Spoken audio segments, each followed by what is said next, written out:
Welcome back. After a brief hiatus, we've buried our dead. We've got our lives somewhat together, and now we're back here. I hope everybody's doing well. I'm doing as well as I possibly could be, so that's a plus. Anyway, we I don't know.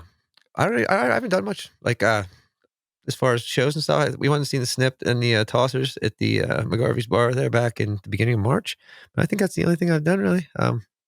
It's been slow. It's been interesting, but it's been slow. Like I said, we had a couple funerals and whatnot. So, but regardless, we're back and we're here and we're above ground. So that's great.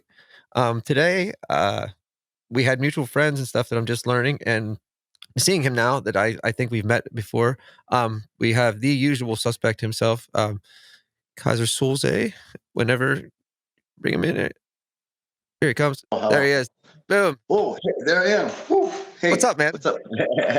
happy. What's today? Well, today's Tuesday, technically. But what's hello everybody. Yeah, it's an honor, a pleasure. Dude, thank you for coming on. I appreciate it.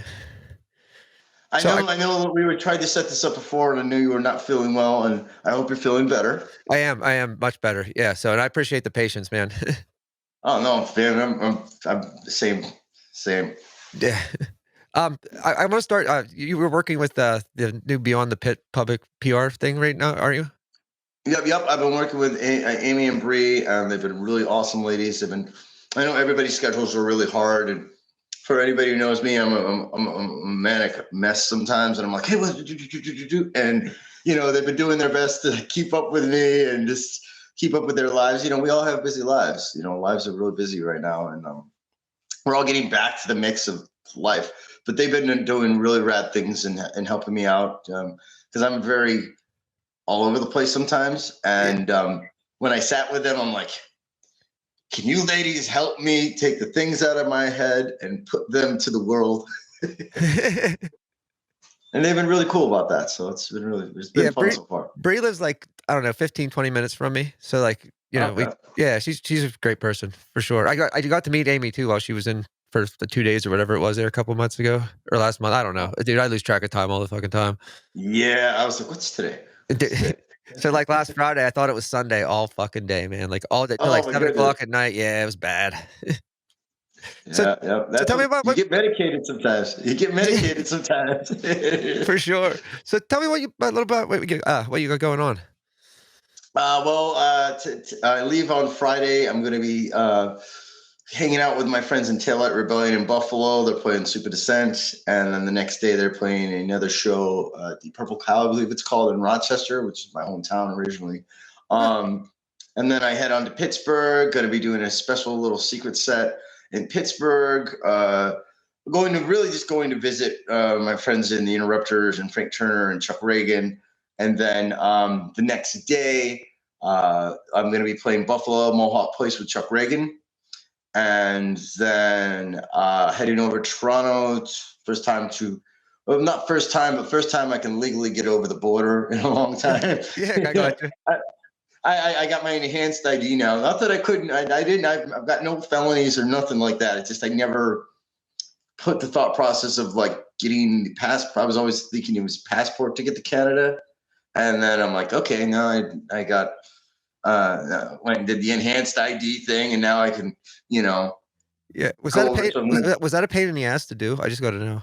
It was because I'm from Rochester, Monroe County in New York, and so then they wanted the birth certificate and they wanted social card. I'm like, okay, so I got to call Rochester because I live in Pulaski now, fishing capital in upstate, and Syracuse world almost, 30 minutes, 40 minutes from Syracuse, but they call it salmon fishing world, and better than any city, I say right now.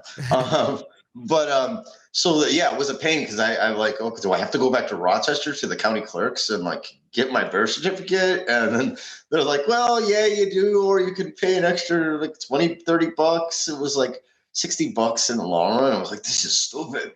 Yeah. Just to get a piece of paper that says I was born in Monroe County in Rochester, New York. And, but I got it done. I had to have the points, just like getting a picture ID.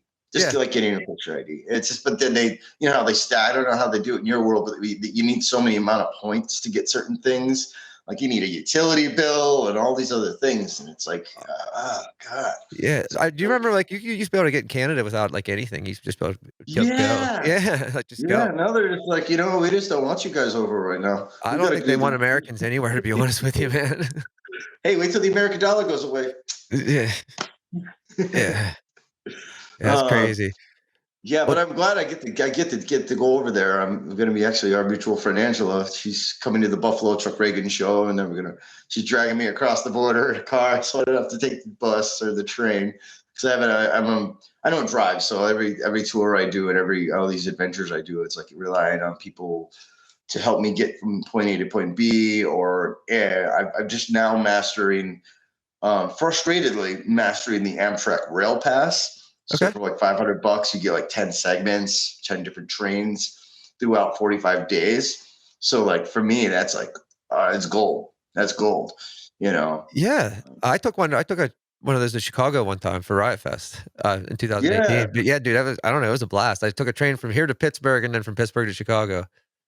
Yeah. See, that's what I have to do to get to Pittsburgh from Buffalo. I have to go to Buffalo to Rochester and then Rochester to Cleveland. Say Cleveland for like 7 hours or something like that. And then God bless and thankful to the people at Amtrak who are dealing with my dumb ass going, he's got to go here, here, here. And then I'm learning that some of these connections are not as easy as they make it sound. You Yeah. know? Well, So like it's like to get from Rochester to Pittsburgh is two different trains. I have to go to Cleveland first to get and there, and I got a day.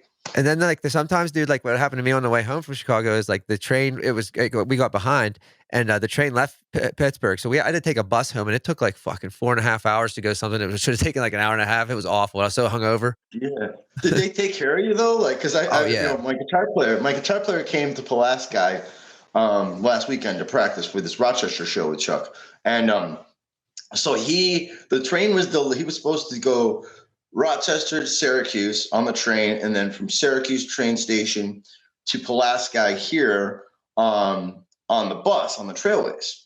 But the train was an hour and a half late. So he missed that connection. And I'm like sitting there going, well, how do we figure this out? I mean, he had to spend like $83 on a lift to go 30 minutes. And he was not a happy person. I thank Brian Lorenzo too, who's playing guitar with me some of these shows. And like, his patience was very exasperated that day when the lady at the ticket counter at the Syracuse Transit Center was like, honey, I can't do crap for you. And he's just like, what do you mean you can't? Wait, y'all were late. It was not me. It was y'all. Yeah. Yeah, And the advantage of the train systems are really rough. I mean, the beautiful sights, very good leg space, comfortable. You got the bar, you got the food, you got the, sleeping carts, you got all that. But if you've noticed when you're on a train, if you've ever been on an Amtrak train, it's basically all of a sudden you're like, I'm supposed to be here at 4:45, and all of a sudden at 3:30, the train is pulling over, and the conductor's going, we now just have to wait. Please be patient for the CSX train to come through. And then you Yep, got to wait for the freight trains to go through, and then we don't get any rides. yep. I had a you lady had a know, heart attack on my train ride home from Chicago, so we had to, like, pull over at this it was awful. I sat there for hours. at least they're comfortable though. They're Yeah, somewhat comfortable. yeah, As long as you got Wi-Fi, you got the beer drinkers. It's for the you get the food cart that's hopefully open when you're on the train. yeah. The only thing I have a gripe with, I have a little Chihuahua pup. My little foot, and I was planning on bringing him with me on some of these shows, and then Amtrak goes, well, if it's more than 7 hours, and respectfully, you can't have a dog on a train for 7 hours without a rest stop. Even though I Right. was like, under the table, I'm going, I'll just bring him in the bathroom and let him do his thing, and then I'll, clean it up after, But they just, there's been some bad stories in the media right now, and Amtrak's had some bad marks with. There's a story about two little black ladies that got kicked off a train for their Pomeranian. Supposedly, the Pomeranian pooped on the train in the cart they were in and was yelping the whole time. But yet, mind you, not one person in that cart sitting around these two lovely ladies could confirm that actually happened. As these two little old ladies were taken off the train with their dog by the train police and Wow. left on the platform. Yeah, so I'm like, I want to be careful. My dog's really good. Littlefoot's he's a champion.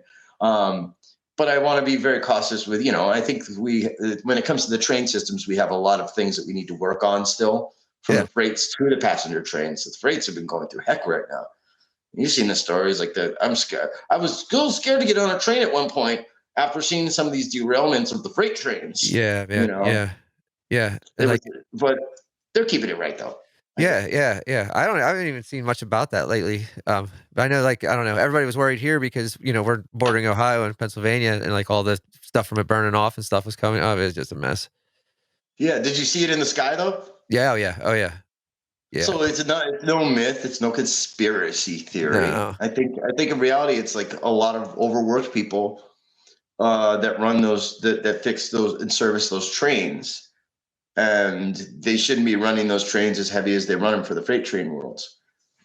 Yep. No, I You agree with know, yeah, I agree with that. and I think that's Or what we're happened. or we're just under attack. Yeah.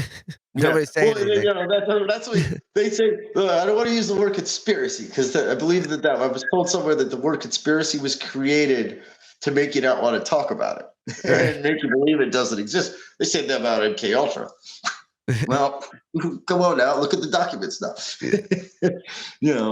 But yeah, the train system, I think it was just really hard. And I give a props. I have a friend that works at Penn Station in New York, and like, I think that they're just very, in our country, we have a president that stood on an Amtrak platform and vowed to help the train systems, and that fell short. So a lot of those workers are overworked, they're underserviced, they're understaffed. People are losing their hands and legs, and then they're just being told, "Well, here's a check." Yeah. I think they give the people in Ohio, they gave everybody who didn't want to talk about it, I think, $1,000 check. There's like a mom that was like, "I've been in a hotel for 3 weeks. You ain't gonna give me 1,000. I got 3 kids. You ain't give me $1,000 check. Like, you want to just tell me that here's a clipboard. Your house is safe now. Yeah. Like, Like, here's a wow. check for $1,000. Pay for the hotel and stuff. Not and actually make sure it's safe because they're not even paying the right money out of pocket to take care of those people. No, and it That's wasn't even the right decision. The people made the decision to burn that stuff. It wasn't e they weren't even supposed to make that decision to begin with. Yeah. I mean, I think there was a quote that came out from one of the people. There was only three people, I think, on that train. Like, one of them was a trainee. And the conductor goes, "You shouldn't be running a train where you can't see behind the train, and you shouldn't be overstacking. Plus those chemicals shouldn't have been traveling on a train anyways." No, no. I think that's the hard part. But there's billions of dollars that are on those trains. I remember when I lived in Rochester, we used to sit on the train tracks behind Wegmans and on East Ave, and we'd see like the big freight with all the cars, the fancy cars, and we'd sit there like drinking beers, going, "Oh, well, how much money is on that train that just passed us? All the Yeah, cars that they're transporting. Like, there's millions and billions of dollars that they're overworked, just like the truck drivers. yeah, I have a good friend Carl that's on the road right now, and he's been doing it for 40 years of his life. Warp tours to all the wrestling things, to Britney Spears, to all these festivals. He was one of the lead drivers on the Super Bowl in Arizona this past run. And so like everybody's a little over. I think we're getting at a boiling point at times when it comes to the services we do for all the rest of the world and ourselves. Nobody's getting taken care of the right way. So I think that's what it's. yeah. Dude, I agree with that 100%. Well, we're worried about elections. Come on now. Yeah, elections and money, man. Yeah, like Yeah, we negate some of the things that are happening because the mainstream media is talking about a lot of gibberish. yeah. Well, like Gibberish. I just saw, like I didn't know, like, all that shit was going on in France either. There's a lot, man. That shit is wild, man. There's, like, trash I don't know, trash bags stacked up, like, fucking 10 feet tall because no trash workers are working or none of that shit. Like, everybody's on strike. Like, it's fucking crazy. We're gonna go down to the line in our country. I think we're gonna go down the when I took out my GED years ago, right?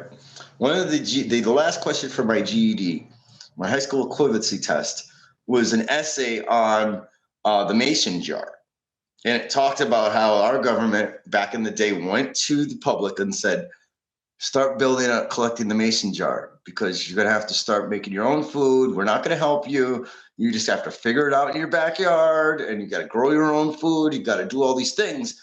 but somewhere along the line that got very miscued.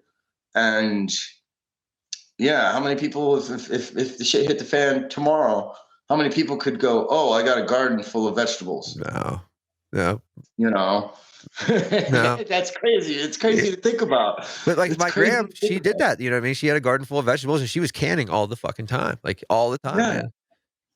yeah. The mason jar question is the essay was about the if anybody really has a real old school mason jar from that very first generation of the mason jar, that's a collector's item. Yeah, that's crazy. You were Yeah, saying I you were saying remember. about the trains being, like, worth money. I come my town's like this old, coal town. Like, there used to be, Mhm. like, a ton of money here, but man, like, we used to just watch the coal trucks just pull out of here, you know what I mean? Just bins full. I mean, the money went out of here is just unreal. Yeah, it's insane how the I like I'm not a big politician type person, but I do follow those type things of what's going on worldly. Yeah, But we had two presidents in our history books. Well, Kennedy talked in his last speech about the industrial complex of military and the dogs and stuff. And then the president before him, Eisenhower, talked about the technical side of things of our he was already talking about what he's seen behind those doors, the closed doors of the Facebooks and the Googles and the YouTubers and all that stuff starting to a head where yeah, as well as non-politics or non-war stuff, but yeah, Russia was known for going, hey, well, we can infiltrate medias and we can infiltrate newspapers and stuff like that, and whatever we create, if we create the narrative, then that narrative sticks to that public and that community and that culture. yeah, If you read it in the newspaper, same thing with the drug war. Like, when you create the narrative, like we were told that marijuana is this bad thing and that cultures and races are going to battle each other over it, when in reality we weren't told that, yeah, the dude who created the drug war and created marijuana being a bad drug was the same dude who was basically lied to the public and then spoke on record of going, hey, yeah, I was the guy who ran prohibition, and then when prohibition was over, I was out of a job, so I need to create something new. He also had, ties with DuPont and newspapers across the Americas, yeah. you know. Well, I would And say, like, so like, when you look at, like, just let's take pharmaceuticals out of it, you know what I mean? Look at all the stuff marijuana, like, it fixes so many fucking things, and, like, mm-hmm, to this day, I say that's why it was legal because there's so much shit that we wouldn't need if it was mm-hmm. just, it's crazy to me. You ever seen the video of Henry Ford taking a chainsaw to a hemp car? No. Yeah, like, and didn't make a dent. No shit. And like, yeah, that was the reality from what we're seeing through, documentaries and all the other things, which is crazy because it's like, oh, we'll create the narrative. But at the same time, it's like, yeah, there's filmmakers and there's independent people who tell the stories of their times, you know? And yeah, DuPont was the biggest plastic. Why Yeah. would they want, and DuPont had deals with the same guy who created Prohibition. And then when he realized he was out of a job, he created the war on drugs. But the war on drugs was based around, yeah, DuPont wanted to be the main material, not this thing called hemp. Right. So and he also had ties with the newspapers, the New York Times, and all these other places across the country, even the locals, because paper. Why don't we have hemp paper? Right. You know, Yeah. that's No, and like, that's yeah, there's like I said, there's so much so much shit you could use hemp for, it's crazy to me. yeah. But it was like they didn't have the ties with newspapers and big corporations. Right. Right. And now we're going back, we're backtracking in the societal things in our country, at least. Is like, there was a Supreme Court judge that was like, this makes no sense. The federal and state levels of legalization. It makes no sense whatsoever that a mother could go from California on a plane to, at one point, LaGuardia in New York, and get stopped in LaGuardia for the seizure medication for her 3-year-old daughter. Yeah. But she Yeah. has the paperwork in California and proof that she's not like a full-on pot. She makes small pot, but like Yeah. the reason that it was stupid. It's stupid how they did that. Like, Yeah, it makes no sense. That's like even here, the people on probation and stuff, they can get, they can get their card and stuff like that. But if they're on like federal probation or whatever, it's no, can't do it. Like it just depends yeah, on how you got it right. Like it's crazy. like if you're following what's going on in New York right now, it's like we've legalized it technically. Listen, I go to But Salamanca yeah, all the time. yeah, that winery's cool. I like that winery there. But it's like it's crazy how that we say that it's legal, but now they're doing busts on smoke shops that don't want to play ball fully Mhm. with the paperwork. But only certain. It's almost as bad if you've been in New York City with the cab drivers and the medallions. Like it's almost as bad as that. Like where you cannot just go, hey, well, I've been growing pot plants for fucking 20 years. Like, I've never had a problem. I sell them to my neighbors. I've never been a big gateway person. Yeah. Like, I like to smoke weed and I grow plants. Like, but now they're trying to do all these raids throughout New York State of like, Wow. if you didn't get your licenses and you didn't do this, well, half those people tried to. Half those now they're just. Well, I think that the hard part about it is the reality of it is that if you didn't want to play ball and spend thousands and thousands of dollars to get those licenses and all the paperwork that we set up, like Canada and Colorado and other places, like then we're going to crack down on you and make double the money from what you would pay into that. Yeah. Because now we're going to fine you. We're going to do all this. We're going to shut your business down. We're going to do this. We're going to do that. And we're going to make it harder to do what you do in life, you know? And that's the hardest part about it is that it's a circle. It's Yeah. a circle that was recreated and recreated. Like it's the same thing with the opiate epidemic. It's like, yeah, you can give an old lady an oxycontin or hydrocodone, but when there's not enough money for that lady to take pain medication that's highly addictive, you're now cutting that person off, forcing them to become the person that we know of or think of, the stereotypical. Oh, well, now I'm going to the hood and get heroin. Like it's a circle. It's a Yeah. Well, circle. The same thing with prohibition happened. I say that about the opioid thing, like, okay, we came out with the oxys, right? So we had those out for a couple of years. Oh, what do you know? Then we came out with Suboxone, and it was just, you know what I mean? It's just one thing after another. Yeah, teach people to get better. Work on your mental health stuff. Work on your family stuff. Like I don't know if you know, there's a guy that wrote a book, the truth about the war on drugs, and he gave a couple TED talks, and he's been on Rogan and some other places and all over the world. And he went around the world and he met with all these different people from all walks of life. A heroin addicted cop to a guy with no arms that smoked crack to all these different things because he had a family member that went through addiction. And one thing he found was that one thing, especially when it comes to the opiate problem, is we were given the lie and the myth that all the soldiers from Vietnam came back addicted to heroin.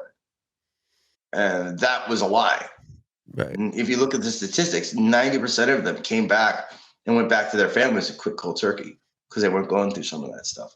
And but they make it out like, oh my God, all these soldiers came back heroin addicted, and it didn't happen.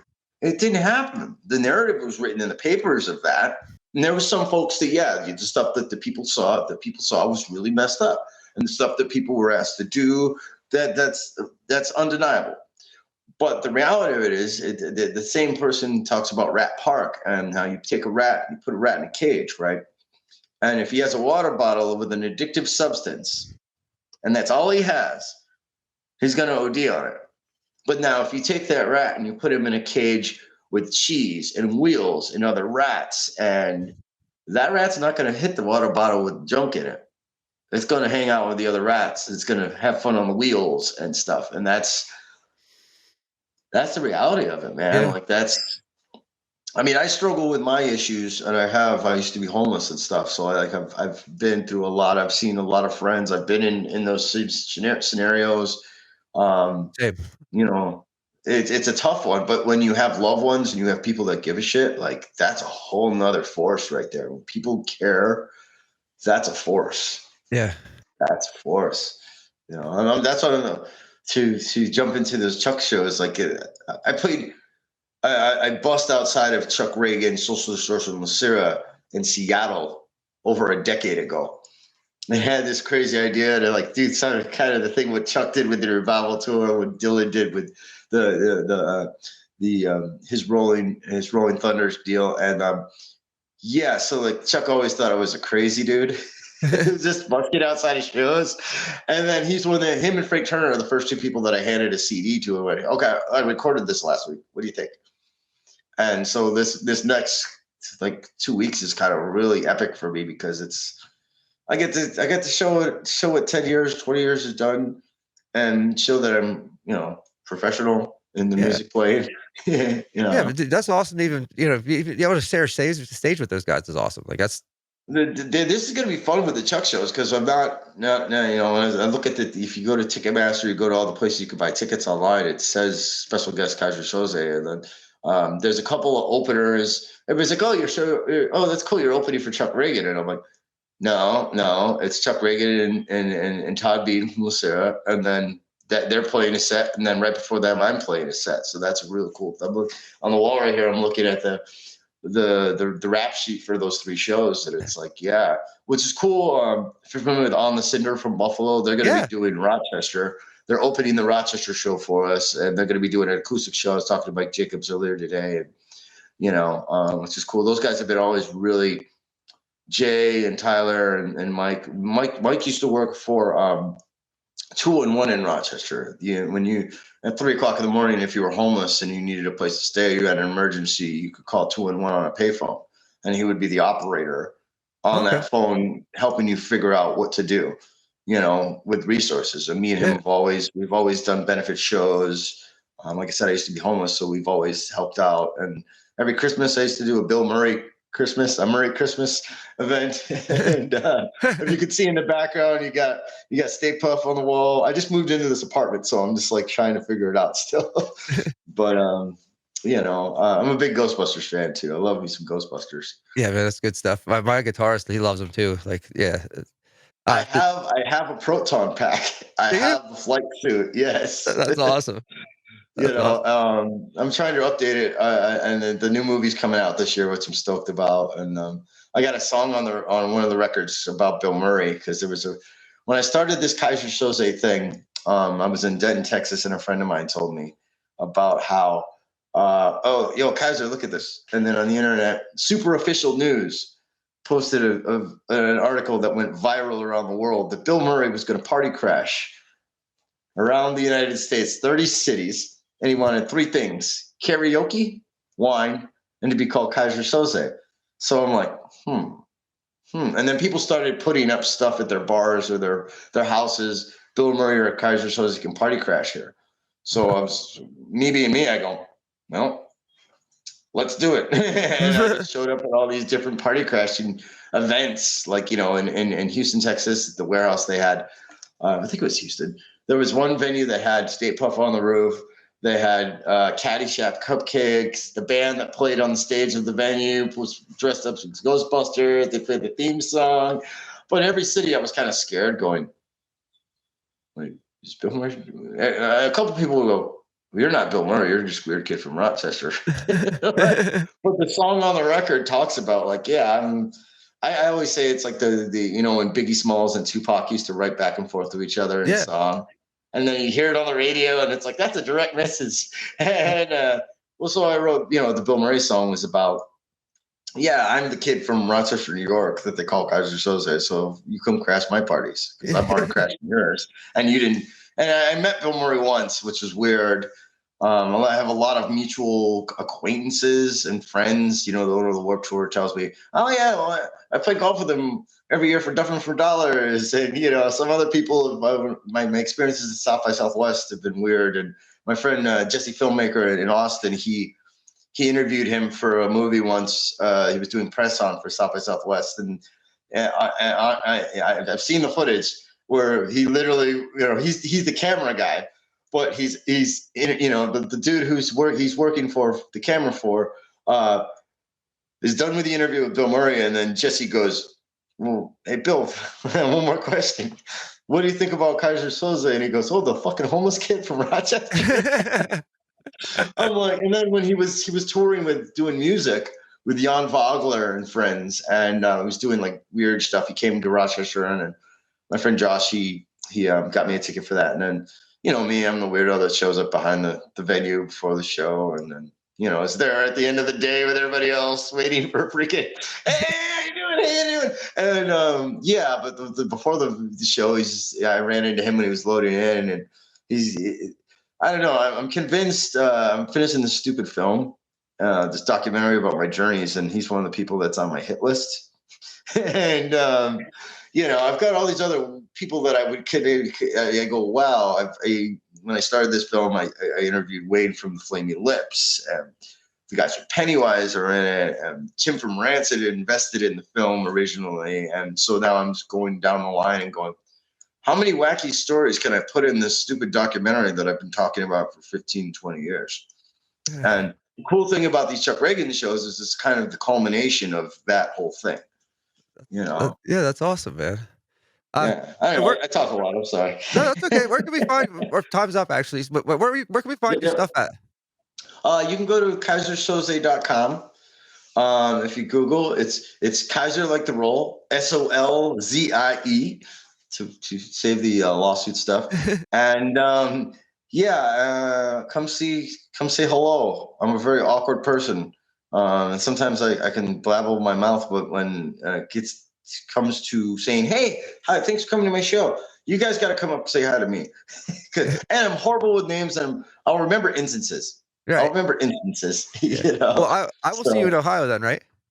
yes, you will. And maybe you're from Pennsylvania, right? Yeah, Well, how far is Pittsburgh from you? like 2.5 hours. Oh, that's a trek. That's a trek. Yeah, we'll see. We'll see. I know I'm going to try and make it to this Scranton open mic in the next month too. Okay. So Okay, yeah, we'll definitely see each other, man. I appreciate you coming on. it's an honor. It's a pleasure. Same here, man. We'll Rock talk to you and soon. roll. Yep, Yes, yep. sir. All See you, right. buddy. Peace. Again, that was Kaiser Solzie. Check his stuff out. He's got some big shows coming up. Obviously, he's got a lot going on. That's cool. You know what I mean? Seems to keep himself busy. Hey, thanks for coming back and watching. We'll continue to roll these out as much as we can. Buy the ticket, take the ride. We'll see you next time.